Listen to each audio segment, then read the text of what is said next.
ಕುಲಮದ ಚಲಮದ ವಿದ್ಯಾಮದದವರ ತೋರದಿರ, ಅವರು ಆರೂಢ ಪದವಿಯ ನನಗೆ ತೋರದಿರ, ಅವರ ಗರ್ವ ಗಂಭೀರತನವೆನಗೆ ತೋರದಿರ. ಶಮೆದಮೆ ಇಳಿದು ದಶಮುಖ ನಿಂದು ಲಿಂಗದಲ್ಲಿ ಲೀಯವಾದವರನಲ್ಲದೆ ಎನಗೆ ತೋರದಿರ ಗುಹೇಶ್ವರ. ಬಹಳಷ್ಟು ಜನರಿಗೆ ತಾವು ಉನ್ನತ ಕುಲದವರೆಂಬ ಅಹಂ ಇರುತ್ತದೆ. ಅಲ್ಲಮರ ಸಮಕಾಲೀನ ಬ್ರಾಹ್ಮಣರು ಲಿಂಗಾಯತರಲ್ಲೇ ಅನ್ಯರೆಂಬ ಜಂಗಮ ಜಾತಿಗೆ ಸೇರಿದ ಜನರನ್ನು ಉದ್ದೇಶಿಸಿ ಅಲ್ಲಮರು ಇಲ್ಲಿ ವಿಡಂಬಿಸುತ್ತಿದ್ದಾರೆ. ಏಕೆಂದರೆ ನಾವು ಉನ್ನತ ಕುಲದವರೆಂದು ಇಲ್ಲಿ ಜಂಬಪಡುತ್ತಿದ್ದರು. ಇನ್ನು ಕೆಲವರಿಗೆ ನಾವು ಛಲವಂತರು, ಹಿಡಿದುದನ್ನು ಬಿಡದೆ ಸಾಧಿಸುವ ಹಠವಾದಿಗಳೆಂಬ ಮದವಿರುತ್ತದೆ. ಮತ್ತು ಕೆಲವರಿಗೆ ನಾವು ಬಹಳ ಓದಿದ್ದೇವೆ, ವಿದ್ವಾಂಸರಾಗಿದ್ದೇವೆ ಎಂಬ ಅಹಂಕಾರ ಇರುತ್ತದೆ. ಇಂಥವರನ್ನು ಕಂಡರೆ ಅಲ್ಲಮರಿಗೆ ಹಿಡಿಸುವುದಿಲ್ಲ. ಹಾಗಾಗಿ ಅಂತಹ ಜನರನ್ನು ನನಗೆ ತೋರಿಸಬೇಡ. ಅವರ ಪದವಿ, ಗಾಂಭೀರ್ಯ, ಗತ್ತು ಇವೆಲ್ಲ ತೀರ ಯಕ್ಕಶ್ಚಿತ ಎಂಬಂಥವು. ಈ ಜನರ ಬಹಳ ಸಂಕುಚಿತವರು. ಅವರ ಆಳಕ್ಕೆ ಇಳಿಯಲಾರರು, ಪರಮಾತ್ಮನನ್ನು ಕಾಣಲಾರರು. ಏಕೆಂದರೆ ಅವರು ಈ ಮದ ಅವರನ್ನು ಹಾಗೆ ಚಿಂತಿಸಲು ಬಿಡುವುದೇ ಇಲ್ಲ. ಹಾಗಾಗಿ ಅವರು ಕೇವಲ ಲೌಕಿಕರಾಗಿಯೇ ಉಳಿದು ಬಿಡುತ್ತಾರೆ. ಇಂಥವರನ್ನು ನೋಡಿ ಏನು ತಾನೇ ಪ್ರಯೋಜನ ಎಂದು ಅಲ್ಲಮರಲ್ಲಿ ಕೇಳುತ್ತಾರೆ.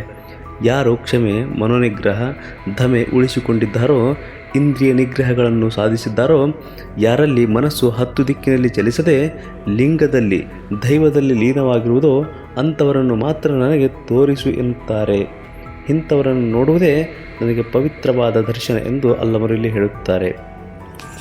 ವೇದ ಎಂಬುದು ಓದಿನ ಮಾತು, ಶಾಸ್ತ್ರವೆಂಬುದು ಸಂತೆಯ ಸುದ್ದೆ, ಪುರಾಣವೆಂಬುದು ಪುಂಡರ ಗೋಷ್ಠಿ, ತರ್ಕವೆಂಬುದು ತಗರ ಹೊರಟೆ, ಭಕ್ತಿ ಎಂಬುದು ತೋರುಂಬ ಲಾಭ, ಗುಹೇಶ್ವರನೆಂಬುದು ಮೀರದ ಘನವು.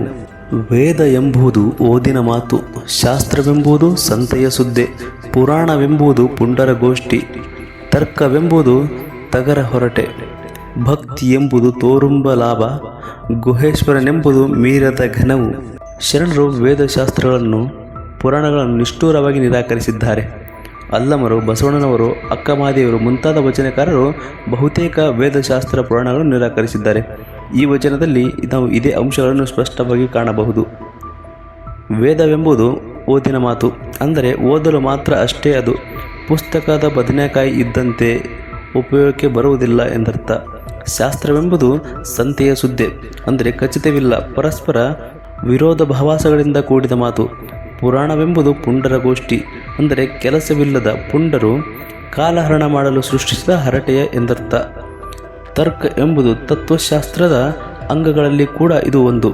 ತಗರ ಹೊರಟೆ, ಅಂದರೆ ಟಗರುಗಳ ಕಾಳಗ, ಯಾವುದೇ ಕಾರಣ, ಪ್ರತಿಫಲಗಳ ಅಥವಾ ಪರಿಣಾಮದ ಅರಿವಿಲ್ಲದ ಕುರಿಗಳು ಜೋಳ ಮಾಡುತ್ತವೆ ಎಂಬುದು ಇಲ್ಲಿನ ಅರ್ಥ. ಹಾಗೆ ಭಕ್ತಿ ಎಂಬುದು ತೋರಿಸಿಕೊಂಡು, ಪ್ರದರ್ಶಿಸಿಕೊಂಡು ಲಾಭ ಗಳಿಸುವ, ಉಣ್ಣುವ ಒಂದು ಸಾಧನವಷ್ಟೇ. ಇವು ಯಾವುದರಿಂದಲೂ ಗುಹೇಶ್ವರನನ್ನು ಕಾಣಲು, ಅಂದರೆ ದೈವವನ್ನು ಕಾಣಲು ಸಾಧ್ಯವಿಲ್ಲ. ಏಕೆಂದರೆ ಈ ದೈವ ಈ ಎಲ್ಲಕ್ಕಿಂತ ದೊಡ್ಡದು, ಘನವಾದದ್ದು ಎಂಬುದು ಅಲ್ಲಮರ ಇಲ್ಲಿ ಹೇಳುತ್ತಾರೆ. ಓದಿನ ಮಾತು, ಸಂತೆಯ ಸುದ್ದಿ, ಪುಂಡರ ಗೋಷ್ಠಿ, ತಗರೆಯ ಹೊರಟು ಈ ಪದಗಳಲ್ಲಿ ವ್ಯಂಗ್ಯವಾಗಿ ವಿಡಂಬನೆಗಳನ್ನು ಗಮನಿಸಬೇಕು. ವೇದಶಾಸ್ತ್ರ ಪುರಾಣಗಳ ಬಗ್ಗೆ ಅಲ್ಲಮರಿಗೆ ಇರುವ ತಿರಸ್ಕಾರ ಇಲ್ಲಿ ವ್ಯಕ್ತವಾಗುತ್ತದೆ. ಇಂಥ ಕ್ಷುಲ್ಲಕ ಜನರು ಗುಹೇಶ್ವರನಂಥ ಘನವನ್ನು ಕಾಣಲಾರರು ಎಂಬುದು ಅಲ್ಲಮರ ನಿಲುವು.